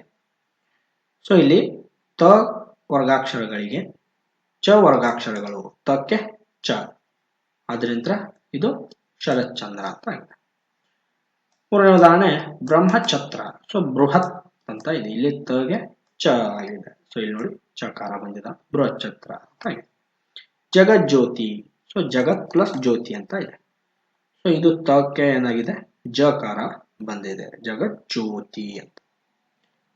ಸೊ ಇವೆಲ್ಲವೂ ಇಲ್ಲಿ ನಾವು ನೋಡ್ಬೇಕಾಗಿರೋದು ಏನಂದ್ರೆ ಸಕಾರ ಬಂದ್ರೆ ಪೂರ್ವ ಪದದಲ್ಲಿ ಅದು ಶ ಆಗುತ್ತೆ ಕನ್ವರ್ಟ್ ಆಗಿ. ತಕಾರ ಬಂದ್ರೆ ಚ ಆಗುತ್ತೆ. ಅಂದ್ರೆ ಇಲ್ಲಿ ಚ ವರ್ಗಾಕ್ಷರಗಳಿಗೆ ತ ವರ್ಗಾಕ್ಷರಗಳು ಎದುರಾಗ್ತವೆ, ಅಥವಾ ಸಗೆ ಅಥವಾ ತಗೆ ಶ್ ಇಲ್ಲವೇ ಚ ವರ್ಗಾಕ್ಷರಗಳು, ಶ ಮತ್ತೆ ಇಲ್ಲ ಚ ವರ್ಗಾಕ್ಷರಗಳು ಎದುರಾಗ್ತವೆ. ಸೊ ಇದನ್ನ ನಾವು ಶುತ್ವ ಸಂಧಿ ಅಂತ ಕರಿತೇವೆ. ಸೊ ಇದನ್ನು ಕೂಡ ಅತ್ಯಂತ ಕಡಿಮೆ, ಬಹಳ 1-2 ಪ್ರಶ್ನೆ ಬಂದಿದ್ದಾವೆ ಅಷ್ಟೇ, ಬಿಟ್ರೆ ಇದನ್ನು ಕೂಡ ನಾನು ಪಟ್ಟಿ ಮಾಡಿಲ್ಲ. ಈಗ ವ್ಯಂಜನ ಸಂಧಿಗಳಲ್ಲಿ ಸಂಸ್ಕೃತದ ವ್ಯಂಜನ ಸಂಧಿ 3ನೇ ವಿಭಾಗವನ್ನು ನೋಡೋಣ. ಅನುನಾಸಿಕ ಸಂಧಿ ಅಂತ ಇದೆ. ಸೊ ಇಲ್ಲಿ ಪೂರ್ವ ಪದದ ಅಂತ್ಯದಲ್ಲಿರುವ ಕ ಚ ಟ ತ ಪಗಳಿಗೆ ಯಾವ ಅನುನಾಸಿಕ ಅಕ್ಷರ ಎದುರಾದರೂ ಸಂಧಿ ಆಗುವಾಗ ಕ ಚ ಟ ತ ಪಗಳಿಗೆ ಕ್ರಮವಾಗಿ ಜ್ಞಾನ ವ್ಯಂಜನಗಳು ಆದೇಶಗಳಾಗಿ ಬಂದ್ರೆ ಅದನ್ನ ನಾವು ಅನುನಾಸಿಕ ಸಂಧಿ ಅಂತ ಕರಿತೇವೆ. ಸೊ ನಾವು ಆಗಲೇ ನೋಡಿದಾಗೆ ಜಸ್ತ್ವ ಸಂಧಿಯಲ್ಲಿ ಅನುನಾಸಿಕ ಅಕ್ಷರಗಳನ್ನ ಹೊರತುಪಡಿಸಿ ಯಾವುದೇ ಅಕ್ಷರಗಳು ಬಂದ್ರೆ ಕ ಚ ಟ ಪಗಳಿಗೆ ಗ ಜ ಡ ಬ ಆದೇಶವಾಗಿ ಬರ್ತವೆ. ಸೊ ಅದನ್ನ ನಾವು ಜಸ್ತ್ವ ಸಂಧಿ ಅಂತೇವೆ. ಬಟ್ ಇಲ್ಲಿ ಯಾವ ತರ ಇಲ್ಲ. ಸೊ ಇಲ್ಲಿ ಅನುನಾಸಿಕ ಸಂಧಿ ಇರೋದ್ರಿಂದ ಅನುನಾಸಿಕ ಅಕ್ಷರಗಳೇ ಬರ್ತವೆ. ಸೊ ಇಲ್ಲಿ ಎಕ್ಸಾಂಪಲ್ ಆಗಿ ವಾಗ್ಮಯ ಅಂತ ನೋಡ್ಬೋದು. ವಾಕ್ ಪ್ಲಸ್ ಮಯ ಅಂತ ಇದೆ. ಸೊ ಇಲ್ಲಿ ಕಗೆ ನ್ಯ ಬಂದಿದೆ. ಸೊ 1ನೇ ಪದ ಕಗೆ ನ್ಯ ಆದೇಶವಾಗಿ ಬಂದಿದೆ. 2ನೇ ಉದಾಹರಣೆ ಷಣ್ಮುಖ ಅಂತ ಇದೆ. ಷಟ್ ಪ್ಲಸ್ ಮುಖ, ಇಲ್ಲಿ ಟಕಾರಕ್ಕೆ ಅಣಕಾರ ಬಂದಿದೆ. ಇಲ್ಲಿ ಟಕಾರಕ್ಕೆ ಅಣಕಾರ ಬಂದಿದೆ 3ನೇ ಆದೇಶವಾಗಿ. ಸನ್ಮಾನ ಅಂತ ಇದೆ. ಸತ್ ಪ್ಲಸ್ ಮಾನ, ಸೊ ತಗೆ ನ ಬಂದಿದೆ, ತಗೆ ನ ಬಂದಿದೆ. ಉನ್ಮಾದ ಅಂತ ಇದೆ. ಉತ್ ಪ್ಲಸ್ ಮಾದ, ಸೊ ಇಲ್ಲಿ ತಗೆ ನ ಬಂದಿದೆ, ಉನ್ಮಾದ. ಸೊ ತತ್ಮಯ ತನ್ಮಯ, ಸೊ ಇಲ್ಲಿ ತಗೆ ನ ಬಂದಿದೆ. ಅಮ್ಮಯ ಅಪ್ಮಯ ಅಥವಾ ಅಮ್ಮಯ ಅಂತ ಕರಿತೇವೆ, ಅಪ್ಮಯಕ್ಕೆ. ಸೊ ಇಲ್ಲಿ ಪಗೆ ಮ ಬಂದಿದೆ. ಸೊ ಇಲ್ಲಿ ನಾವು ನೋಡಬೇಕಾಗಿರೋದು ಏನು ಅಂದ್ರೆ ಕಗೆ ನ್ಯ, ಚಗೆ ನ್ಯ, ಟಗೆ ಣ, ಮತ್ತೆ ತಗೆ ನ, ಮತ್ತೆ ಪಗೆ ಮ. ಸೊ ಇದಕ್ಕೆ ನಾವು ಏನಾದ್ರೂ ಇವು ಆದೇಶವಾಗಿ ಬಂದ್ರೆ, ಸೊ ಕ ಚ ಟ ತ ಪಗಳಿಗೆ ನ್ಯ ನ್ಯ ಅಣ ನ ಮ ಆದೇಶವಾಗಿ ಬಂದ್ರೆ, ಅನುನಾಸಿಕ ಅಕ್ಷರಗಳು ಅಥವಾ ಪಂಚಮಾಕ್ಷರಗಳ ಆದೇಶವಾಗಿ ಬಂದ್ರೆ ಅವನ್ನ ನಾವು ಅನುನಾಸಿಕ ಸಂಧಿ ಅಂತ. ವ್ಯಂಜನ ಸಂಧಿಗಳಲ್ಲಿ ಕೊನೆಯದಾಗಿ ಒಂದು ಟಾಪಿಕ್ ಬರ್ತದೆ, ಇದು ವಿಸರ್ಗ ಸಂಧಿ. ಸೊ ಇದು ಅತ್ಯಂತ ಹೆಚ್ಚಾಗಿ ಯಾವುದೇ ಪ್ರಶ್ನೋತ್ತರಗಳಲ್ಲಿ ನನಗೆ ಅನ್ಸೋ ಮಟ್ಟಿಗೆ ಕಂಡು ಬಂದಿಲ್ಲ, ಬಟ್ ಬರ್ಬೋದು ಮುಂದೆ. ಸೊ ಅದರಿಂದ ನಾವು ಇದನ್ನ ಚರ್ಚೆ ಮಾಡ್ತಾ ಇದ್ದೇವೆ. ವಿಸರ್ಗ ಸಂಧಿ. ಸೊ ಇಲ್ಲಿ ಪೂರ್ವ ಪದದ ಅಂತ್ಯದಲ್ಲಿರುವ ರಕಾರವು ಇಲ್ಲವೇ ಸಕಾರಕ್ಕೆ ಕ ಖ ಪ ಫ ಗಾರಗಳು ಎದುರಾದರೆ ಸಂಧಿಯಾಗುವಾಗ ಕಾರ ಮತ್ತು ಸಕಾರವು ಲೋಪವಾಗಿ ಆ ಸ್ಥಾನದಲ್ಲಿ ವಿಸರ್ಗ ಆದೇಶವಾಗಿ ಬಂದರೆ ಅದನ್ನು ನಾವು ವಿಸರ್ಗ ಸಂಧಿ ಅಂತ ಕರೀತೇವೆ. ಸೊ ಇಲ್ಲಿ ನೋಡಿ, ಇದು ಪೂರ್ವ ಪದದ ಅಂತ್ಯದಲ್ಲಿ ಇದೆ. ಪೂರ್ವ ಪದ, ಇದು ಉತ್ತರ ಪದ.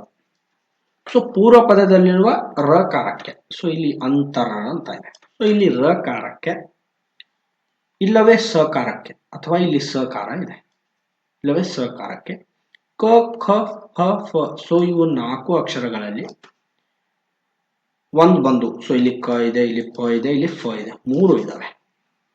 ಸೊ ಇವು 3 ಎದುರಾಗಿ ಉತ್ತರ ಪದದಲ್ಲಿ ರಕಾರ ಮತ್ತು ಸಕಾರವು ಲೋಪವಾಗಿ, ನೋಡಿ ಇಲ್ಲಿ ರಕಾರ ಮತ್ತೆ ಈ ಒಂದ್ ವೇಳೆ ಎದುರಾದ್ರೆ ಇಲ್ಲಿ ರಕಾರ ಮತ್ತೆ ಸಕಾರ ಲೋಪವಾಗುತ್ತದೆ. ಸೊ ಒಂದ್ ವೇಳೆ ಉತ್ತರ ಪದದಲ್ಲಿ ಕ ಖ ಪ ಫ ಬಂದ್ರೆ ಪೂರ್ವ ಪದದಲ್ಲಿರ್ತಕ್ಕಂಥ ರ ಅಥವಾ ಸಕಾರ ಲೋಪವಾಗಿ ಇಲ್ಲಿ ಏನ್ ಬರ್ತದೆ, ವಿಸರ್ಗಗಳು ಆದೇಶವಾಗಿ ಬರ್ತವೆ. ಸೊ ವಿಸರ್ಗಗಳು ಅಂದ್ರೆ ಯೋಗವಾಹಕಗಳು, ಇದು ಅಥವಾ ಸೊ ಇವೆರಡು ಬರ್ತವೆ. ಅದನ್ನೇ ನಾವೇನಂತೇವೆ, ವಿಸರ್ಗ ಸಂಧಿ ಅಂತ. ಸೊ ಇದರಲ್ಲಿ ಎಕ್ಸಾಂಪಲ್ ಆಗಿ ನೋಡಿ, ಅಂತರ್ ಪ್ಲಸ್ ಕಲಹ. ಸೊ ಇಲ್ಲಿ ರಕಾರ ಇದೆ, ಇಲ್ಲಿ ಕಕಾರ ಇದೆ. ಸೊ ಇಲ್ಲಿ ಏನಾಗ್ತದೆ, ಇದು ರಕಾರವು ಹೋಗಿ ರಕಾರವು ಇಲ್ಲವೇ ಸಕಾರ ಒಂದು ವೇಳೆ ಲೋಪವಾಗಿ ಇಲ್ಲಿ ವಿಸರ್ಗ ಬಂದಿದೆ, ಅಥ ಕಲಹವಾಗಿ ಬಂದಿದೆ. ಮತ್ತೆ ಪುನರ್ ಪರೀಕ್ಷೆ ಅಂತ ಇದೆ. ಸೊ ಇದನ್ನ ನಾವು ಯಾವ ರೀತಿ ಬರೀತೇವೆ, ಪುನಃ ಪರೀಕ್ಷೆ ಅಂತಾನು ಕೂಡ ಬರೀತೇವೆ, ಪುನಃ ಪರೀಕ್ಷೆನು ಅಂತ ಕೂಡ ಬರೀತೇವೆ. ಸೊ ಇದರಲ್ಲಿ ಪುನಃ ಪರೀಕ್ಷೆಯಲ್ಲಿ ಇದು ವಿಸರ್ಗ ಬಂದಿದೆ. ಯಾಕೆ ಬಂದಿದೆ ಅಂದ್ರೆ ಇಲ್ಲಿ ರಕಾರ ಲೋಪವಾಗಿ ವಿಸರ್ಗವನ್ನ ತೆಗೆದುಕೊಂಡಿದೆ. ಅಥವಾ ಒಂದು ವೇಳೆ ಇಲ್ಲಿ ಸಕಾರ ಬಂದ್ರೆ ಯಾವ ರೀತಿ, ಸೊ ಇಲ್ಲಿ ಸ ಅಂತ ಕೂಡ ಇದೆ. ಸೊ ಇಲ್ಲಿ ತಪಸ್, ತಪಸ್ ಅಂತ ತಗೊಳ್ಳಿ. ಸೊ ತಪಸ್ ಇದೆ, ತಪಸ್ನಲ್ಲಿ ಸಕಾರ ಬಂದಿದೆ. ಸೊ ಇದು ಲೋಪವಾಗಿ ಫ ಒಂದ್ ವೇಳೆ ಕ ಖ ಫ ಫ ಬಂದ್ರೆ ಸೊ ಇಲ್ಲೇನಾಗುತ್ತೆ ಅದು ತಪ್ಪ ಫಲ ಅಂತ ಆಗುತ್ತೆ. ತಪ್ಪ ಫಲ. ಸೊ ಈ ರೀತಿ ಆಗುತ್ತೆ. ಸೊ ಇಲ್ಲಿ ಸಕಾರ ಅಥವಾ ರಕಾರವು ಒಂದು ವೇಳೆ ಏನಾದ್ರೂ ಪೂರ್ವ ಪದದಲ್ಲಿ ಕೊನೆಯ ಪದದಲ್ಲಿ ರ ಅಥವಾ ಸಕಾರ ಬಂದ್ರೆ ಸೊ ಅದು ವಿಸರ್ಗವಾದ ಪದಕ್ಕೆ ಸಮಸ್ತ ಪದದಲ್ಲಿ ಆದೇಶವಾಗಿ ಬರ್ತದೆ. ಸೊ ಅದನ್ನೇ ನಾವೇನಂತೇವೆ ವಿಸರ್ಗ ಸಂಧಿ ಅಂತ. ಇದು ಕೊನೆಯ ಸಂಧಿ.